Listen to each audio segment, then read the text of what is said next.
Hey, Posture Pals was the definitive last word on posture. Did ancient Toastmasters make this film? Professor Bueller's Day Off.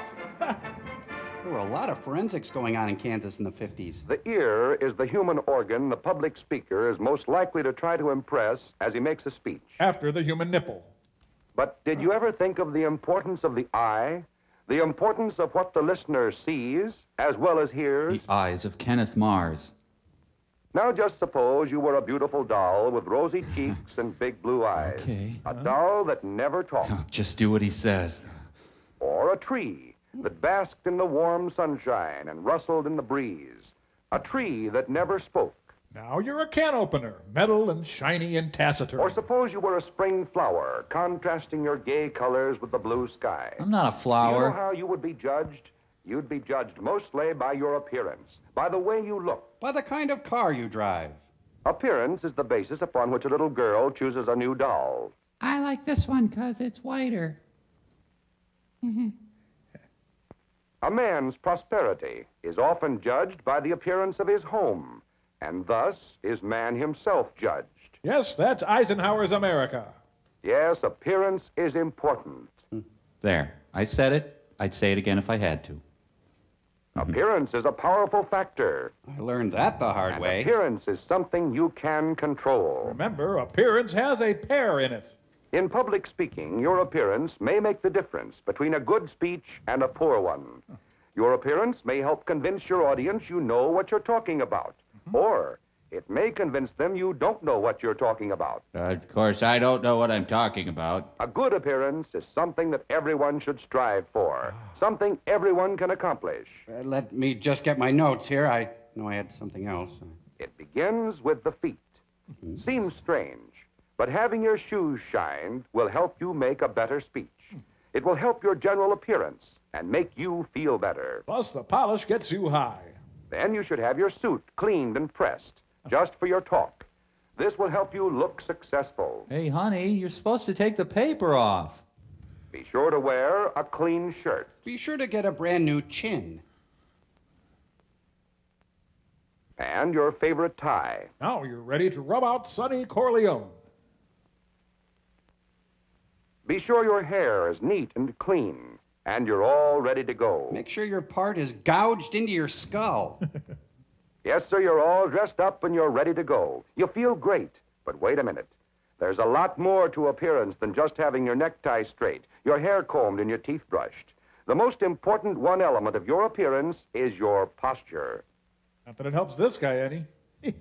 Your posture may be more convincing to your audience than the words you say to them. Depending upon your posture, this can be good or bad. Poo-poo, caca, sissy pants, and... Because your audience subconsciously judges you as much by what they see as what they hear you say. And they'll see you before they hear you. The effectiveness of a brilliant speech can be greatly diminished by poor posture. Why? Because we like you. Because your audience thinks about what they see as well as what they hear. It's the village of the damned. If your posture is poor, your audience thinks, this poor fellow isn't sharp. He's weary and confused. He doesn't care about us, and he probably doesn't know what he's talking about. And you are puzzled. Why has your speech failed? Ever seen a one-eared elephant? Mister, you don't look good, that's why. What your audience sees is so bad they can't hear what you're saying. He's got Patty Duke's dad in his contact lens. Now, good platform posture can be accomplished by anyone with a little effort and concentration. Good posture is first a physical matter. The body should be held erect and tall, with the head up. Secondly, good posture is a matter of the mind, your mind. In your thinking, you must convince yourself you will think tall, talk tall, stand tall, and walk tall. Shave tall, jump tall, and crouch tall.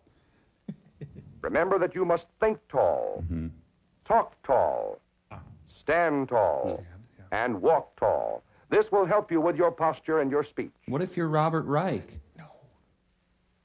Now, good posture serves more of a purpose than just making you look better. It helps you to be comfortable because it keeps you well balanced on the platform. America first! Poor balance, along with poor posture, causes some of the characteristic types of speakers you have seen. This type knows his subject and has good control of his voice. But look at him. He looks almost too tired to stand up. Women be different than men. Word. He balances first on one leg, then on the other.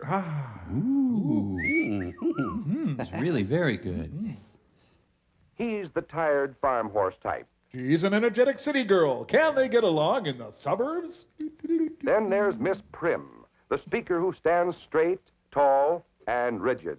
She seems to be afraid she'll break, and she looks frightened and excessively formal. And yet startlingly erotic. Wouldn't it be lovely? She keeps her feet clamped tightly together. Enough said. We know her as the telephone pole type. Next, we have the He-Man athletic type. Grandpa? You've often seen him. He stands with his shoulders back and his stomach out, and his feet wide apart. He looks undignified, and soon his awkward posture tires him. Il And he Duce. rocks back and forth for relief. The lion senses weakness and closes in, chewing at his hamstrings. He's the rocking horse type. She's a straight-back chair type. Can they get along? Lastly, we come to the type who leans. He leans on the table, back of a chair, or anything handy. In trying to be nonchalant and at ease, he makes himself thoroughly uncomfortable. The belching doesn't help either. Yeah, plus, he's leaning on the people in the front row. He is the turtle type. All four common types look awkward, partially because they're off balance. Good balance results from having the bodily weight well distributed on both feet, and in having the feet just the right distance apart for comfort. You can determine this distance by making the knee test. I will not make the knee test.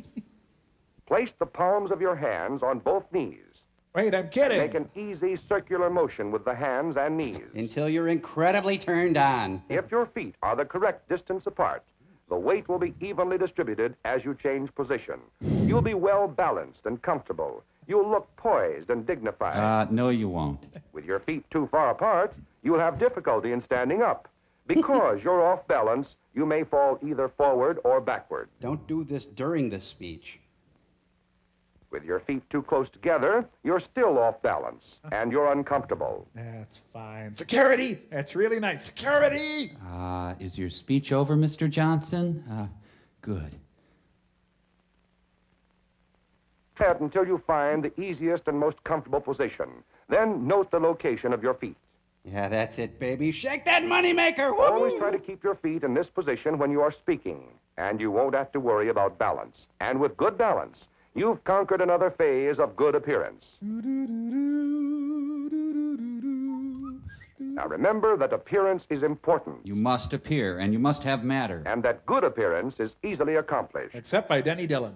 Just remember to think tall, talk tall, stand tall, and walk tall, and to achieve good balance. For good posture and appearance will greatly increase your ability as a speaker and a leader. And remember to always leave your area at home. My posture is good.